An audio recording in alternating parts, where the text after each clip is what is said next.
I decided in my life, I'll be the guy that's willing to be vulnerable. Most men, myself included in a previous life, we don't know how to be in touch with our emotions, like you were saying. Society teaches us that the most manly, masculine thing is to go objectify women, to pretend like we don't have feelings, to lie, cheat, and steal our way to the top, and then lie about it when we're on trial. As evidenced by, well, we'll just say our politicians. We'll say that broadly, okay? Yeah. It's a two-way street, right? But that game, that's what culture teaches us to play. It's not a good game to play, in my opinion, if you're wanting actual connection with other people. It'll get you financially ahead. It'll get you the girls. It'll get you the cars. But that stuff is fleeting. It's always fleeting. If our identity is tied up in the next most attractive person I can have sex with, or the next nicest car, or the next biggest paycheck, we will always be left empty afterwards. And then we will need to use something like porn, drugs, sex, alcohol, whatever it is, to make ourselves truly feel better, which it does do for a moment in time. However, it's always fleeting. So then the question, this is Christ's invitation, is what if you're just good enough? What if I'm just good enough for who I am? Not because of my accomplishments or lack thereof.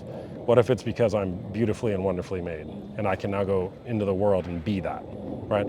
That's a much better way, in my opinion. You know, I have a whole story, a whole sexual story, a whole trauma story as well, that I didn't come to terms with until I was 32 years old. So I thought I was just some pervert who was addicted to porn and who, you know, was cheating on my wife. I've been married 14 years, still married to the same woman.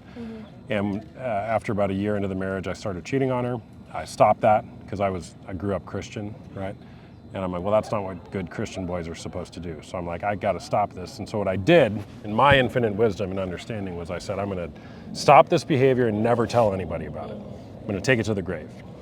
However, the wages of sin is death. And so I basically lived a dead life, a spiritually dead life. And so after about 4 years, that all caught up with me. We had a 2-year-old. My wife was pregnant with our daughter. I was about to bring a woman into this world. And I'm like, Austin, you're a terrible person. All I cared about was living for myself, to make money, to be selfish, to be greedy, to objectify other people, to be contemptuous over other people. I'm like, this life sucks. There's got to be more. So that's when my true awakening, right, my true living into repentance and restoration began. I would have said I was a Christian up until that point, but the evidence of my life didn't suggest that. And so that's when it was like, no, you know what, I'm done living for the world. This is not a good path, so I'm going to live for Christ. And so as part of that was unpacking my sexual story and my trauma story. Like I mentioned, my mom died when I was 5 in a plane crash. I literally used to say, my mom died when I was 5 in a plane crash and it hasn't affected me. Bullshit, right? This massively affected me, massively impacted my life. And as I've done my work in therapy and other things, connecting the story, like I can draw a straight line to the day my mom died to the day I had an affair. It's not an accident that I acted out sexually. Because again, for me, I was just trying to answer that question, does anybody love me? Is anybody going to be there to care for me and comfort me? Because the inner child lost that when I was 5 years old. That was destabilized in a moment, right? My dad remarried about 2 years later, and my stepmom was not my biological mom. I don't care, that's just not how it works. Nobody can replace a parent, a biological parent, right?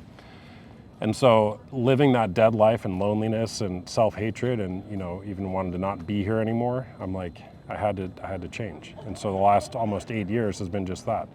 It's been transforming, renewing my mind, and now I speak out against pornography. But more so than that, it's easy to say porn is bad or something's bad. It's much harder to say, well, what are we pointing towards? So having healthy relationships that are founded on commitment, integrity, honesty, I think are much better than ones where we're just sneaking around masturbating while watching strangers have sex. The brain science supports it. You know, a classic saying that science is it's always catching up to the Bible, right? The Bible is saying things, been saying it for thousands of years, that science is now, you know, more and more supporting. So I kind of just started creating videos thanks to Jesus's encouraging, talking about my story in pornography, and you know, it's apparently there's a big need for this, especially amongst the younger generation. Absolutely. To talk about pornography and sex in a real way. I love how you're speaking. There's so much more nuance to this than what people generally give it credit to. Absolutely. Right? So it's easy to just go say, hey, porn is bad. Okay, well, what does that do to change a conversation? There's always a story and there's always an escalation path. And that deserves to be examined and looked at if we want to have freedom from this. and then again live into a more flourishing life. The opposite of addiction is not sobriety, it's connection with other people. So when something happens, right, like my mom died, you were abused, generally speaking, not everyone's story is different obviously, but we turn inward, we isolate, we try to self-soothe. And we need that, we need self-care, we need time to be alone. However, that's not a good strategy for life, to be alone and isolated. We will inevitably turn to maladaptive coping strategies to make us feel good.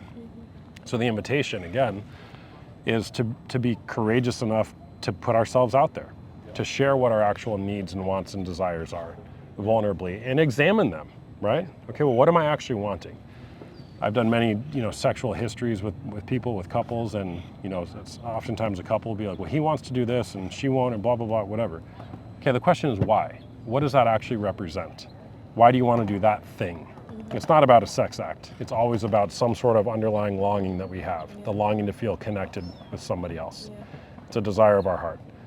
We all just want to know, will I be loved?